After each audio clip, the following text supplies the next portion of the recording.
할렐루야. 여호와의 종들아 찬양하라.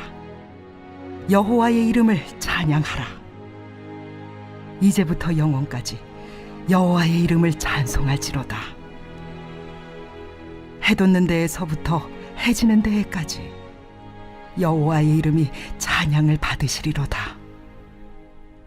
여호와는 모든 나라보다 높으시며 그의 영광은 하늘보다 높으시도다. 여호와 우리 하나님과 같은 이가 누구리요?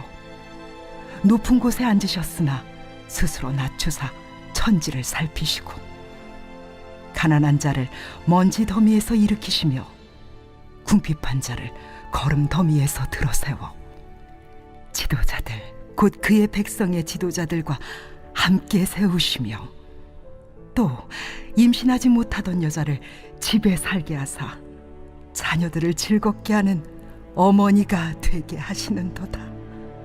할렐루야. 낮은 자를 돌보시는 높으시는 하나님이라는 제목으로 말씀을 전하겠습니다. 오늘 시편은 113편에서 118편까지 연결된 시인데요. 이것은 하나의 주제를 가지고 있습니다. 애굽에서 그들이 살다가 하나님께서 은혜를 베푸셔서 그들이 유월절과 그리고 오순절과 초막절을 지키게 됐던 그런 시기에 불렀습니다. 그래서 이 찬양은 노래로 만들어져서 그들이 유월절, 오순절, 초막절 이때 하나님을 찬양하는 일반적인 노래가 되었던 내용인데요. 그러면서 이 113편 그리고 내일 보게 되는 114편은 유월절 식사 전에 부르는 찬양입니다.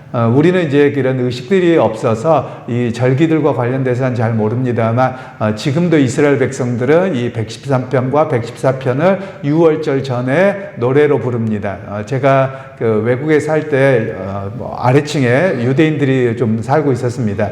그때는 이제 잘 몰라서 얘네들이 왜 이렇게 맨날 시끄럽게 떠들어? 원래 밤 늦게까지 노래 부르고 뭐하고 그러면 안 되거든요. 근데 이스라엘 백성 유대인들에게는 허락이 되더라고요. 그래서 저는 새벽 기도 가야 되는데 얘네들이 밤새도록 노래 부르고 그 집안에서 하면 좋은데 꼭 얘네들이 1층을 사는 겁니다. 그러면 1층을 살면 여기 이제 건물 구조가 우리하고 조금 다르긴 합니다만 얘네들은 그러니까 그 공동 공간이 있는데 거기 1층만 쓸 수 있어요. 그 사람들만 들어갈 수 있어요. 그래서 굉장히 넓겠습니다.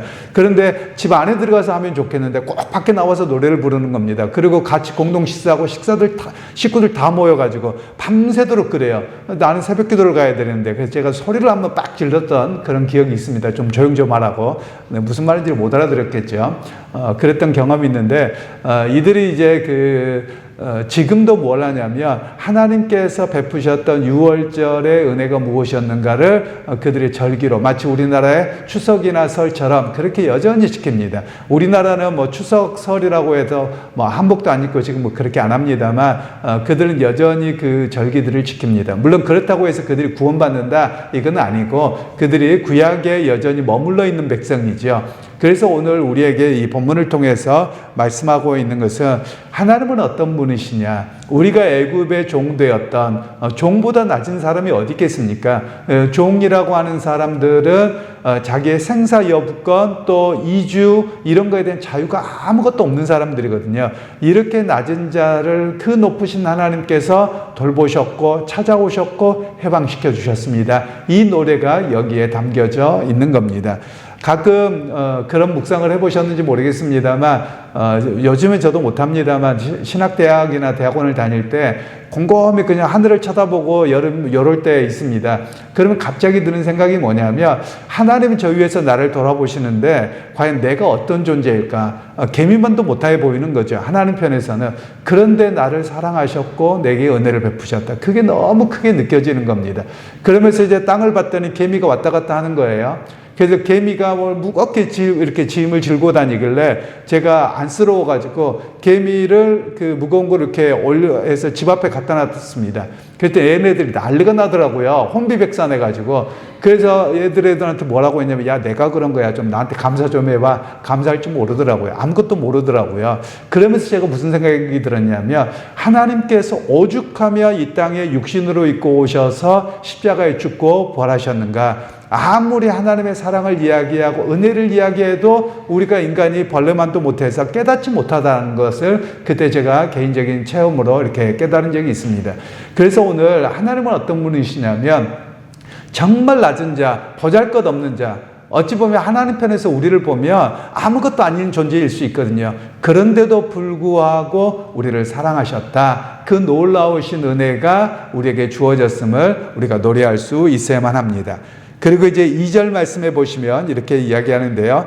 이제부터 영원까지 여호와 이름을 찬송할지로다. 이제부터 영원까지라는 말은요, 두 가지를 의미를 가지고 있습니다. 하나는 시간의 영속성입니다.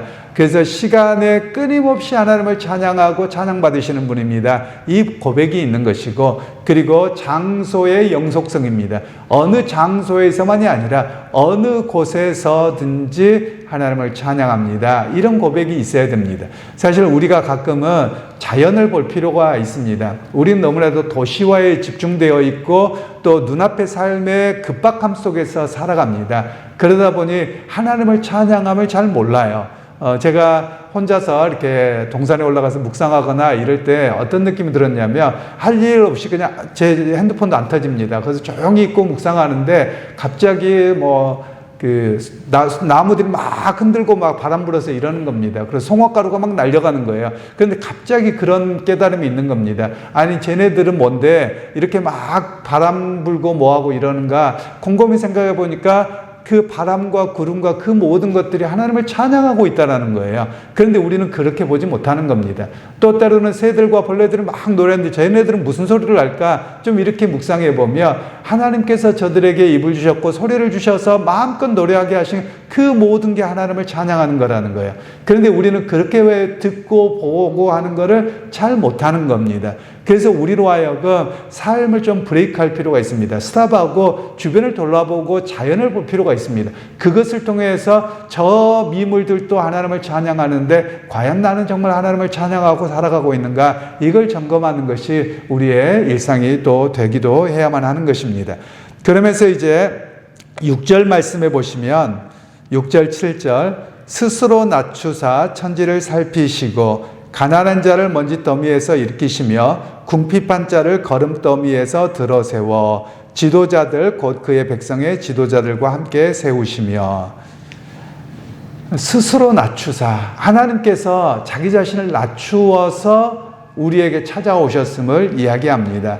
그래서 지고지신하신 하나님, 높아서 우리가 알 수도 없는 그 하나님이 먼저 자기 자신을 낮추어서 우리를 찾아오신 겁니다.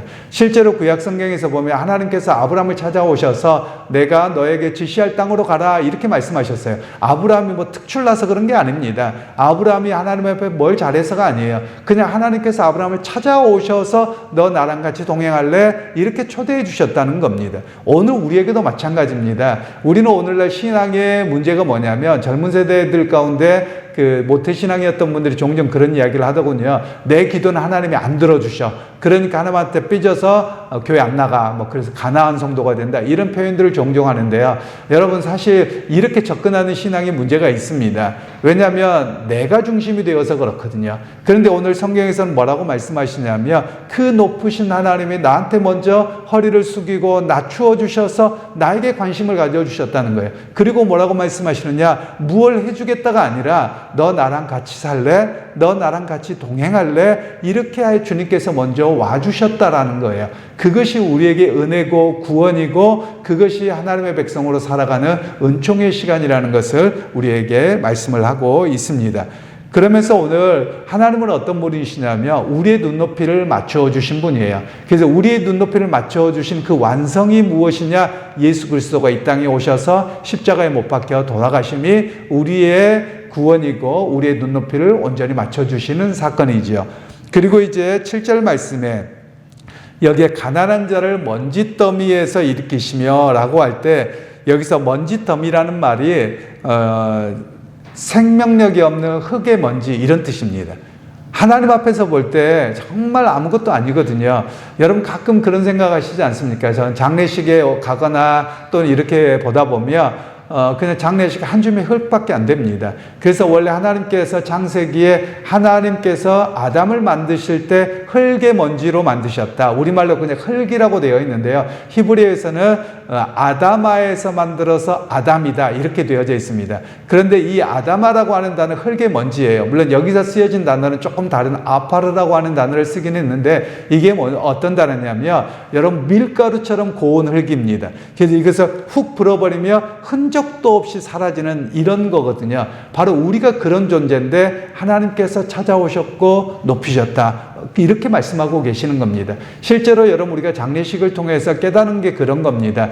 인생이 그렇게 살아온 인생의 여정이 있는 것 같은데 죽음의 자리에 가면 한 줌의 재밖에 안 되는 겁니다. 그래서 그냥 불어버리면 없어질 그런 존재이거든요. 그런데 하나님께서 사랑하셨다는 거예요. 그런데 그 하나님께서 나에게 시선을 멈추시고 나를 보고 계신다라는 것을 오늘 여기에서는 노래하고 있고 또 우리의 노래가 되어야 함을 이야기하고 있습니다. 그리고 그 후반부에 궁핍한 걸음더미에서 들어세워. 여기서 걸음더미라고 하면 우리는 걸음 그러면 괜찮은 거라고 생각을 합니다만 원래 히브리어에서는 걸음더미가 아니고요. 쓰레기장, 오물더미 이런 뜻입니다. 그러니까 오물더미 같은 너희들을 내가 긍휼하게 여기셨다. 이렇게 말씀하는 겁니다. 그러면 여기서 오물더미라고 하는 이유가 뭐냐면 인간은 끝없는 죄악의 투성이라는 겁니다. 그래서 죄가 있고 하나님을 멀리하고 끊임없이 있는 이런 존재인데도 불구하고 하나님은 더럽다고 버리지 아니하시고 심판하시지 아니하고 우리를 찾아오셔서 구원의 은혜를 베푸셨다는 것을 여기에서 노래하고 있는 것이죠. 그러기에 어찌 보면 이 상태는 어떤 상태냐? 사회적으로 매장당하고 사회적으로 아무런 소망이 없고 사람들에게 웃음거리가 되어 있을지 모릅니다. 오물더기와 같죠. 사람을 피하려고 하죠. 이스라엘 백성들이 그런 상황이었다는 겁니다. 이스라엘 백성들이 애굽에 있을 때 어떤 존재였느냐? 모든 사람들이 볼 때 원래 히브리인이라는 말이 놀림거리입니다. 히브리인이라는 뜻은 어떤 뜻이냐면 원래 이브리트라고 하는 단어인데 이 단어는 나라도 이루지도 못하고 그냥 저기 불황자들, 떠돌이들 완전 이런 비하의 발언이거든요. 그러니까 이 본문을 가질 때 너희가 그렇게 비하당하고 사람들 가운데 조롱당하는 정말 그리고 사람들이 만나기만 해도 우리가 성경에 보시면 요셉이 창세기에 애굽의 총리가 되었을 때 애굽 사람들은 이 히브리인들과 유대인들과 식사도 겸하지 않습니다. 왜냐하면 이들에 대해서는 정말 오물더미로 여겼던 그런 모습들이 있거든요. 그런 배경 속에서 이야기가 되는 겁니다. 그런 존재였음에도 불구하고 하나님이 그들에게 관심을 가지셨다는 거예요. 즉 세상의 왕과 세상의 모든 이들은 더럽다고 하고 버리고 이렇게 함에도 불구하고 하나님은 이들을 귀하게 여기셨고 그들을 돌보셨습니다 라고 이야기하는 겁니다. 그래서 이 시편은 어찌 보면 우리로 하여금 세상으로부터 차별당하고 때로는 세상으로부터 내가 성공하지 못하고 많은 걸 갖지 못하고 남들과 같은 위치에 있지 않다고 사람들이 나를 배척한다 할지라도 하나님은 나를 배척하지 아니하시고 나를 돌보십니다. 나에게 관심을 가지고 계시고 내 삶에 나의 인생에 시선을 멈추고 계시는 분이 우리 하나님이십니다 라는 고백이 여기에 담겨져 있는 것이죠. 그러게 여러분 우리의 인생에 걸어가다 보면 여러 가지의 문제들이 있기 마련입니다. 고난도 있기도 하고 육신의 질병이 있기도 하고 가정의 어려움도 있고 수많은 일들이 있는데 하나님 나를 버리신 것이 아니라 그런 과정은 역사 속에 그냥 생기는 겁니다. 그런데도 불구하고 하나님은 그럼에도 불구하고 나에게 관심을 갖고 있고 시선이 멈춰 있고 어떻게든지 나와 동행하려고 나를 회복시키시기 위해서 계시는 분이 우리 하나님이시라는 것을 우리가 잊지 않아야 되겠습니다. 그래서 하나님께서는 어떻게 하시느냐? 그 오물더미 같은 곳에서 우리를 그대로 내버려 두시지 아니하고 최고의 자리로 우리를 세우십니다 라는 노래가 여기에 담겨져 있죠. 그러면 이스라엘 백성들에게 어떻게 최고의 자리냐? 세상적으로 보기에는 그렇게까지 성공한 나라는 아닙니다. 그럼에도 불구하고 하나님 보시기에 너는 나의 최고야 라고 여기신다라는 겁니다. 오늘 우리도 마찬가지입니다. 세상에서 최고가 아니어도 괜찮습니다. 그러나 누구에게 인정받으면 최고의 권위자이신 우리 하나님께서 나를 최고로 인정해 주시고 나와 함께 해 주신다면 그보다 어떤 더 영광이 있고 영예가 있겠습니까? 우리 하나님은 그렇게 여기십니다. 여러분 오늘 당신의 백성으로 당신의 아들과 딸로 최고로 삼아주셨습니다. 그래서 세상의 것으로 목말라하는 자가 아니라 하나님이 나를 인정해 주셨기에 그 은혜 속에서 오늘 또 승리하고 당당함으로 오늘 하루의 삶에서도 살아가는 또 승리하는 여러분 모두가 되시기를 주님의 이름으로 축원합니다. 하나님 은혜를 감사합니다. 오늘 또 우리에게 은혜 베푸셔서 애굽의 종되었던 이스라엘만이 아니라 우리의 삶도 건져주시고 은혜 베풀어 주시고 오늘 또 예수 그리스도 안에서 우리를 사랑하신 그 놀라운 사랑 안에 살게 하셨습니다. 오늘 하루도 하나님께 인정받고 하나님께 그 영예로운 삶을 살아드리고 우리가 주님과 동행하는 하루가 되게 하옵소서. 예수님의 이름으로 기도하옵나이다. 아멘.